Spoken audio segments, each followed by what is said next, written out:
Hybrid controls are coming back. After an immense amount of feedback from the community during the community playtest, EA has decided to bring back the hybrid control scheme. On top of that, the ability to play the goalie position using the old controls will also be coming back on top of the new tethered system. This is pretty unprecedented from EA. In my years as being a creator for the game, I haven't seen EA act this quickly when it came to making adjustments that the community had asked for ever. So it came out via Twitter. Thank you to everyone who participated in the NHL 24 community playtest and sent along feedback. We're sorting through it all now, but there are some certain changes we'd like to make official immediately. Number one, we're adding hybrid controls as an additional option alongside the skill stick and the new total control scheme.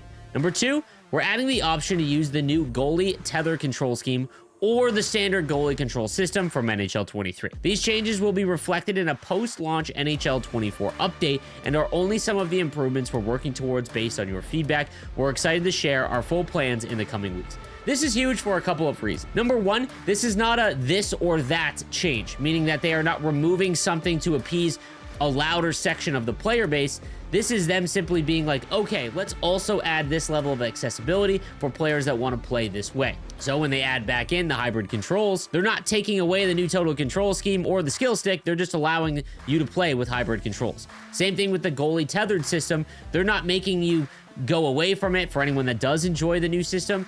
They're just allowing you to choose whether you want to use this one or the old one. That's a fantastic way to actually do things, because in the past, what we've seen is that louder parts of the community will say, hey, we think that X should change, and then they change it, but everyone that didn't enjoy that is now left out in the dark. Now, I went over all of my feedback from the technical test and the things that I enjoyed and didn't like. You can go watch that video if you'd like, but hybrid controls and the goalie tether system were two of the ones that came up the most from the community that I saw on Twitter, my comments, all of it. What's more is that in NHL 23, we've talked about this a ton as well in prior videos, it was essentially just forgotten about. NHL 23, the game launched, they announced no live updates, and we got what we got. And that was so that they could work on NHL 24. So they did that, and NHL 23 was pretty brutal. However, they claimed that they are going to be a lot more active when it comes to making changes based on community feedback back when they did the dev talk with Clappy. Mike and Chris sat down, and they went over some things that they would like to really focus on in NHL 24, and community feedback is a major one, including the new EA Discord that will be coming in the next few weeks, which will allow everyone outside of the design council to actually speak to the developers. So, while you may not have enjoyed NHL 24's technical test, there are a lot of things that I think will be fixed going into launch, but I think pessimism is still okay. It doesn't just feel like they are releasing a game and doing all of the things and saying all of the right stuff. It looks like they are actually acting upon that,